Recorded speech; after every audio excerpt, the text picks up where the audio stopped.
Hello, everyone, and welcome back again to Lecture 3 video session for our consumer lending class.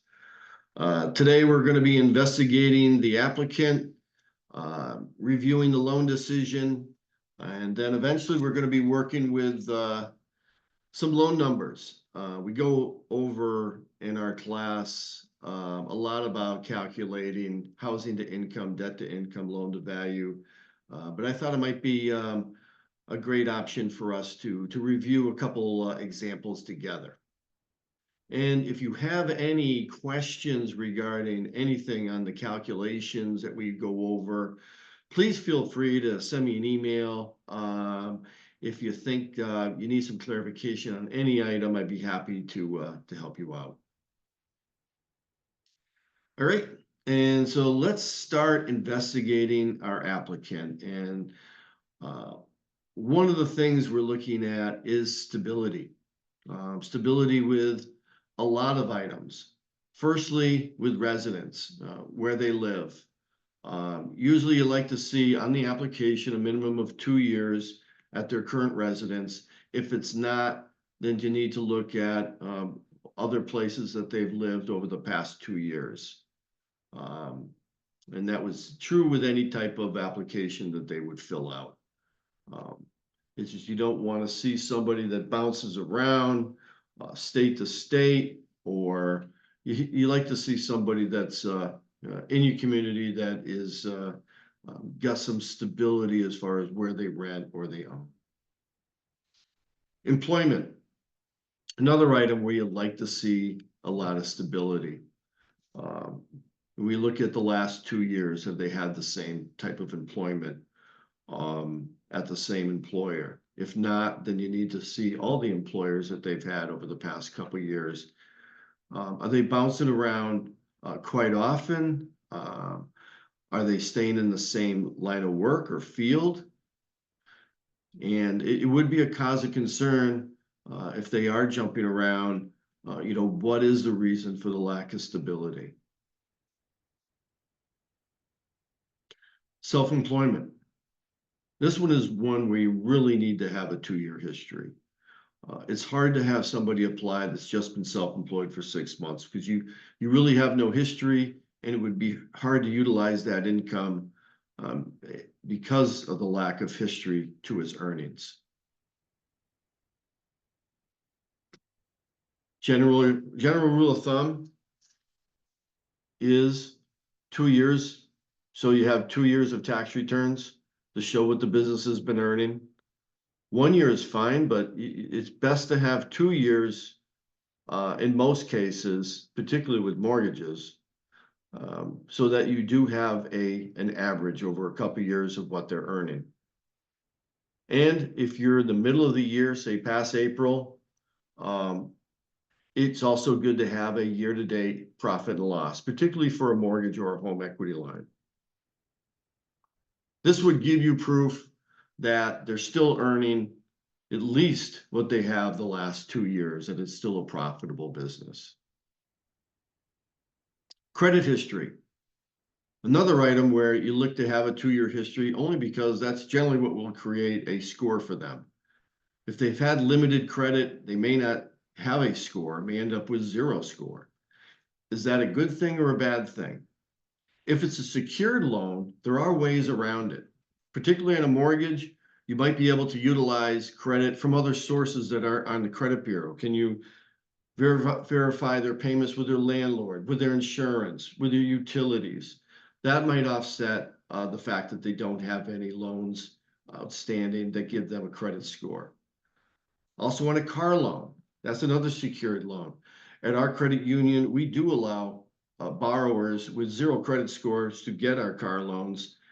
Many times it's a younger member, they haven't established credit yet, and we are secured, so it does offset that fact that they don't have a history of credit. Where they probably would have a tough time getting a loan would be maybe on an unsecured basis, because that's really a signature loan. It's based on your character and your credit, and if you don't have a history of it, it's hard getting that first unsecured loan with 0 credit score. Our suggestion with that is to build a credit score, either with a car loan a secured loan, a CD loan, a cash secured loan, or maybe a couple small credit cards to build that credit. One thing I always look out for when looking at credit history is propensity for debt. How much do they like credit? I mean, how often do you see them with inquiries? How often do you see them with new credit over the past 6-12 months? Are there a couple new personal loans? Are there 2 or 3 new credit cards? All with like balances potentially maxed out. That would be a concern. And again, that would probably play into your ADI, which is your annual unsecured debt to income. How much unsecured debt do they have now versus their income, and what's that percentage? With the credit bureau, you may get a 1 bureau credit bureau for some loans on consumer, maybe even a home equity. Mortgages generally require a 3 bureau credit bureau. And the 3 bureaus out there that give us this information is Experian, Equifax, and TransUnion. What credit score do you use, particularly if you've got 3 bureaus on a mortgage? You take the mid score. So if Experian is at 600, TransUnion at 700, and Equifax at 650, you would use 650 for that person on that mortgage. Usually they're not that far apart. Usually they're all within like 20, 30 points of each other. And why are they different? Because some entities like a Kohl's or a retailer, maybe even a lender, they don't all report to all of the credit bureaus. So you may have some information on Equifax, you may have all the information on TransUnion, and maybe Experian is showing that charge off with Verizon from 10 years ago or 5 years ago. So they all may have different information, which could obviously change the score. On a typical mortgage, if you have 2 borrowers, you look at the mid score for each, and you take the lower of the 2 for your credit score on that loan. If you've got 2 borrowers on a consumer loan, say an auto loan, an unsecured loan, I found this very interesting because we did a survey with the credit unions across the United States. Because as a long-time mortgage person, I'm like, of course, you got to use the lower score of the 2, right? And on a consumer loan, you're usually only pulling 1 bureau. In our credit union, we pull Experian, so there's that 1 credit score. You may have 2 borrowers. Which credit score do you use? Well, in the credit union world, on a consumer or car loan, they use the higher of the 2 credit scores. So that really helps if you have a cosigner with a really great credit, because you're going to have a better rate and a better chance of getting approved. What to look for in the application. Look for discrepancies. Meaning, did they say they only had 2 loans, 2 credit cards, but then when you went to the credit bureau, and they've got 4 loans and 5 credit cards, all with open balances. So be careful to look for that. Some people do understate or may forget some of the credit that they owed and didn't think that would show up. Oh yeah, that school loan that I co-signed for my daughter. Yes, those will show up. Negative ratings. You know, we got to look at the negative ratings that are on the credit bureau. Any type of charge off,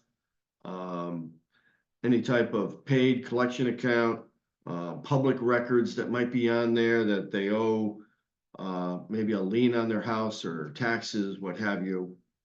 Judgments, similar thing. There might be a judgment on the end of the credit bureau. But don't always look for the negative signs. Look for the positive signs as well, both on the application and the credit bureau. Look for ways to try and make the loan. If you do find weaknesses, let's try and find some compensating factors that might help you approve the loan. So let's talk about some investigation do's and don'ts. Do check the employer's name and address online before calling to verify the income. One thing that we do on the mortgage side is you do have to check that they still have a job 10 days before closing. Sometimes you do that online, sometimes you call them. This would be a good time to check that out. Do ask why an applicant has changed jobs or moved recently. We talked about that already. You know, is it the same line of work? Did you go for more income? Did that old business close up? I mean, look for the reasons why they've maybe jumped around with businesses and or residences. Obviously, do obtain credit reports. Do check the employer and address on the credit reports. Compare with them or the application. One thing that does show up is their employment. It's always a good thing to look at to see where they've actually been employed over the last 5 years. Will show up there. Don't look, it may show something that wasn't on the application and might raise a question. Don't look for liabilities on the credit report of an applicant's spouse unless he or she is a co-applicant. Don't fail to investigate an applicant's contingent liabilities, meaning if they've co-signed for somebody, particularly as I mentioned, say on a daughter's school loan. Don't include short-term debts or loans with less than 10 months to go when computing the debt ratio. So if they've got less than 10 payments on a installment loan, car loan, school loan, personal loan, don't use it in your DTI because it's almost gone. Also, if it's a lease payment on a car and it's got 10 or less payments to go, do include it, because at the end of the lease, they got to do something. They got to either finance that car and buy it or get another lease or buy another car. So there's probably a new payment, continued payment in their future. Don't forget to look at the mortgage payment.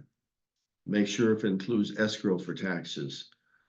The only way to potentially find that out is maybe get a copy of their mortgage bill. So if the mortgage payment on the credit bureau shows they pay $1,000 a month, ask them if it includes taxes. You might ask for a copy of their mortgage bill to show that it does include principal, interest, and taxes. Otherwise, you'd have to add taxes to the DTI and HTI. Don't overlook any discrepancies between the information supplied by the applicant, what's on the credit bureau. Make sure you investigate it fully. And don't forget to review recent credit inquiries on the credit report. Ask what happened. They've had 6 inquiries in the last 6 months. Did any of those result in a new loan, a new credit card? That needs to be asked.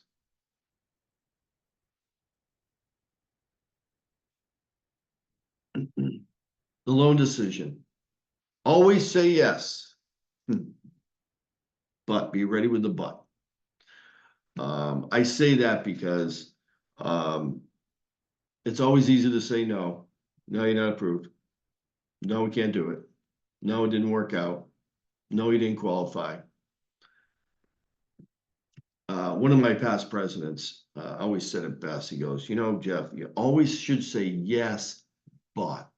Yes, we could probably do this loan, but not today. You know, you need to like do this and this and this, and then we'd be able to possibly review it for you and approve it maybe in 6 months or 12 months if you do the following things. Just puts a good positive spin on it. The 5 C's: credit or character, capacity, collateral, conditions, and I know I'm going to forget one, capital. So look for strengths and also look for the weaknesses. If there's a weakness in their capacity, say they're buying a house and their DTI is going to be 50%. It's like, oh boy, how can they afford all this? But on the capital, meaning their liquid assets, they've got $1 million or $2 million in the bank. Most likely not going to be an issue. So that would obviously offset that. If you've got a weakness on collateral, say they only got like 0% down on a car, 0% down on a house, but they've got great credit, that may offset the weakness in the collateral. Compensating factors are very important. Always look for them. And if you look at the 5 C's of credit and you find weaknesses in 3 or 4 of them, one compensating factor may not offset that. So at this point, we got to approve, we got to deny, or we get a counter offer. These are the type of counter offers that you could do with a loan, potentially, hopefully, if it doesn't qualify. A lower loan amount. This would improve the HTI and DTI. I just talked about one this morning. We have somebody that applied for a credit card, and the DTI was going to be 56%. They applied for $5,000 credit card. What we did is we countered with a $2,500 credit card. Include some payoffs. So, yeah, I want to borrow $5,000 on a personal loan, but they've got, $5,000 in credit card bills and the DTI is kind of high. Well, how about if you borrow 10 and consolidate, and then you can have just one loan cover everything, might improve their DTI. Or if they're refinancing their mortgage, maybe they got to pay off a couple of their timeshare or include a couple other debts so that they improve their DTI. Maybe increase the term. Some people come in for a very short-term car loan or a short-term mortgage. That would improve the HTI or DTI if you increase the term on a car loan. Maybe go to 6 or 7 years. On a mortgage, you could always go to 30 versus 15 or 20. And another counter offer is add collateral. Obviously, that would improve the LTV.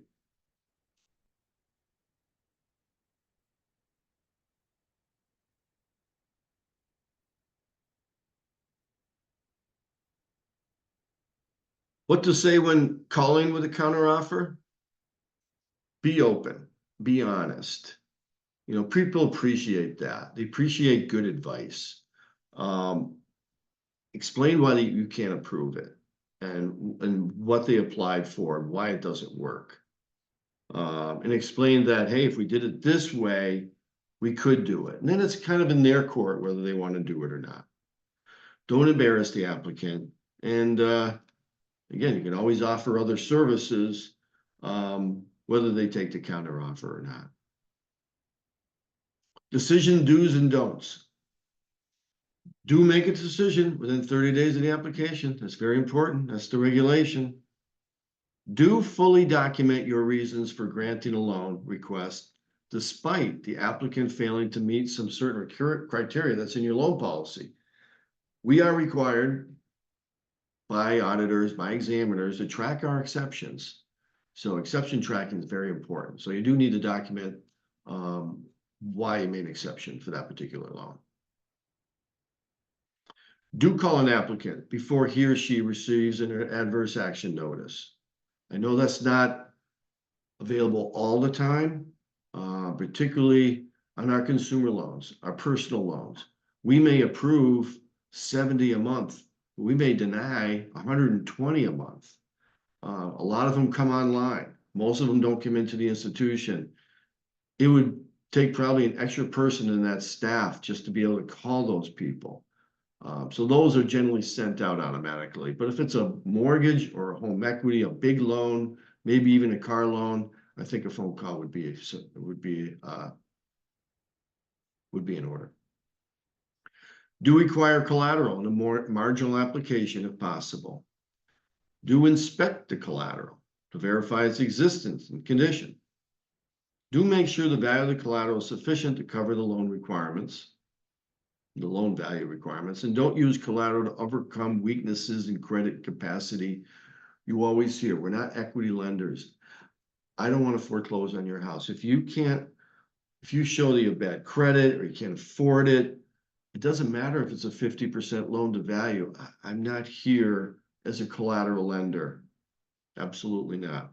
Don't change the terms of the installment loan without being sure the new terms will meet their needs. So best to check it with them first. Don't forget to send an adverse action if they fail to respond to a counteroffer, and don't require a borrower to buy insurance from the institution. You can suggest it, offer it, but you can't require it. Okay. Let's go over some examples. Let's do some math. We do have some examples in our lectures. We also have some of our assignments are based on this. You may have done one already. But let's talk about calculating the housing to income ratio. In our first example, Jane earns $5,000 a month gross income. Remember, we're always using gross. Don't use net. Be careful. I mean, people apply online and they get confused too. So you got to make sure that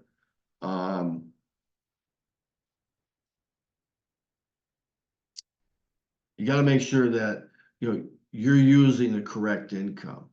Sometimes it might look out of line, so you might want to give them a call. Say, geez, you say you gross 1,500 or 2,000 a month. Is that true? Is that your net or is that your gross? Before you may turn them down or approve the loan. So Jane earns 5,000 a month. Joe earns 3,000. So Jane and Joe are applying for a mortgage. They want to refinance. They want a $250,000 loan at 6% for 30 years. Real estate taxes are $5,000 a year, and the homeowner's insurance is $1,500 a year. What's their housing to debt income?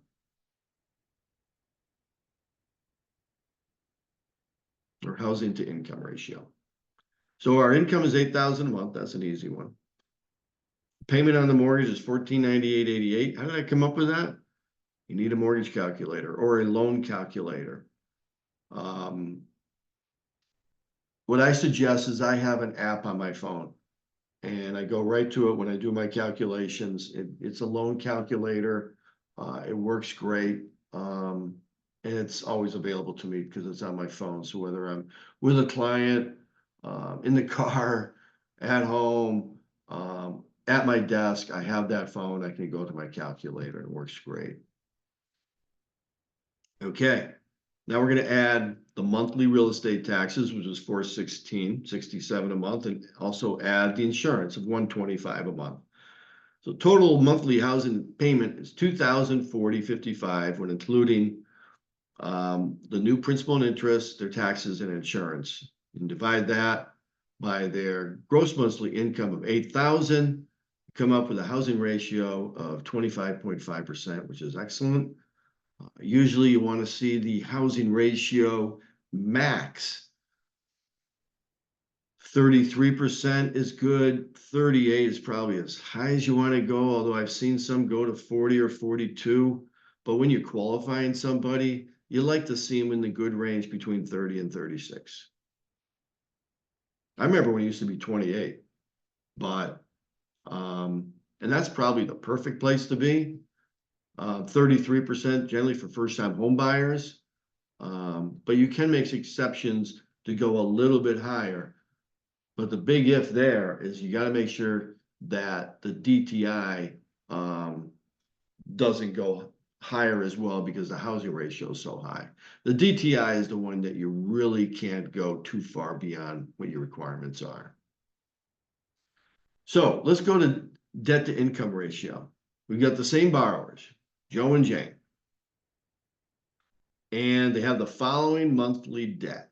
They have a school loan of $350 a month, car loan of $598 a month, one credit card, or it could be two. You take the minimum monthly payment for all their credit cards, put them together. We're going to say this is a mix of maybe 3 cards. The total monthly minimum each month for those cards is $199 a month. They have a personal loan for $365. So total monthly debt outside of their housing expenses, $1,512 a month. So we're going to add the $1,512 to their new housing payment of $2,040 a month. So they have total debt, $3,552.55. And divide that again by their gross monthly income. We're at 44%. Not horrible. You like to see 38 to 40. I mean, me personally, I wouldn't want to be much more than 38 to 40. The general policy is 43 for selling to the secondary market. Would they approve of 44? based on other compensating factors. Yeah, if they've got good credit, the loan to value is not bad, good job stability, what have you. The 44 is probably reasonable and most likely would be approved in most cases. Where would it not be approved? When it gets over 48, it's most likely going to have a tough time. I've seen some go much higher, but not over 50. 48 to 50 is usually that. All right, you're getting into a very dark area at this point of possibly getting denied.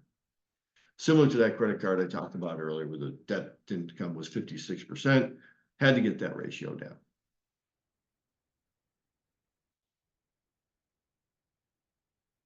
All right, let's do a quick calculation on an ADI, which is the annual unsecured debt to income.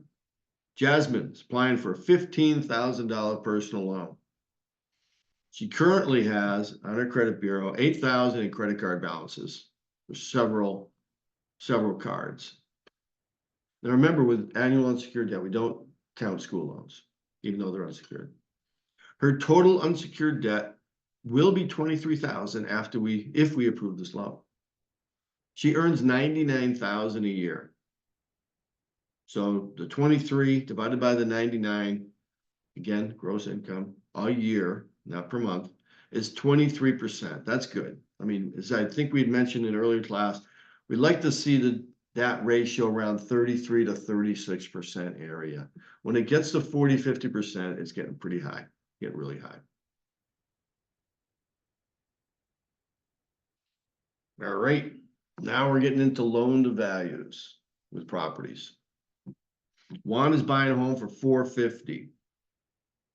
The real estate appraisal came in at $432,000. Not surprising because a lot of people are overbidding for houses right now just to get them. His loan amount can be $375,000. What's his loan to value? Now, with an appraisal, you got to use the purchase price or appraised value, whatever is less. Now, you only come into that when it's a purchase. So refi, all you have is the appraised value, so you're good to go.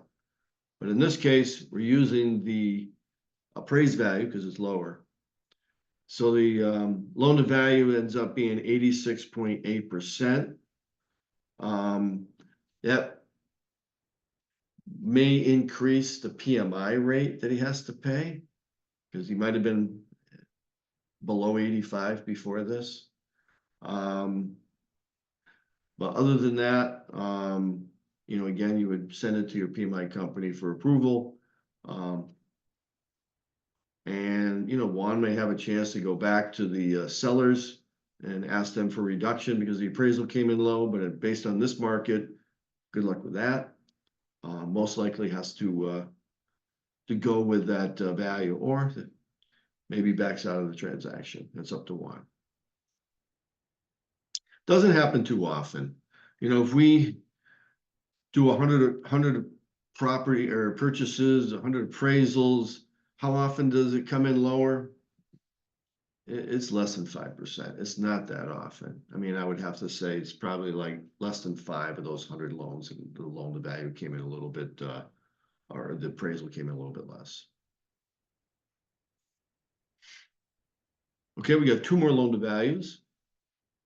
We have a combined loan to value. And that happens when you got a first mortgage and a second mortgage. So several years later, Juan's applying for a home equity loan. The loan amount is going to be $25,000. Now it's a home equity loan, fixed loan, no line of credit, just a loan. He currently now owes $355,000 on that first mortgage he took out. And guess what? Appraisal came in a lot more now. Went up in value, came in at $500,000. What's the combined loan to value? So we would take his current balance on his mortgage, add the new second mortgage. So we have $380,000 in total new proposed loans on the property, divided by that new appraisal of $500,000. We have 76% combined loan to value.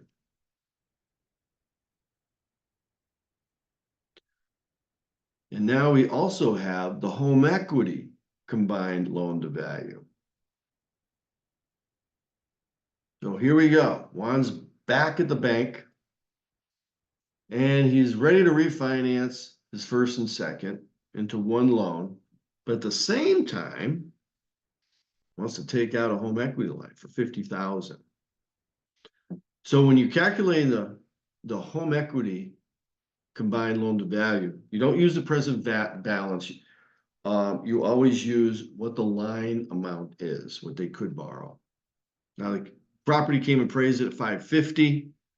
Boy, he keeps getting more equity in his property. So you add the first and the second. In this case, it's a home equity line of credit. Total amount on the property is $416,000 divided by the new value of $550. He's got a 75.6% home equity combined loan to value. Okay. I hope that helps you when you're looking at these ratios. If not, as I mentioned, send me an email. And thanks for listening, and we'll see you in session 4.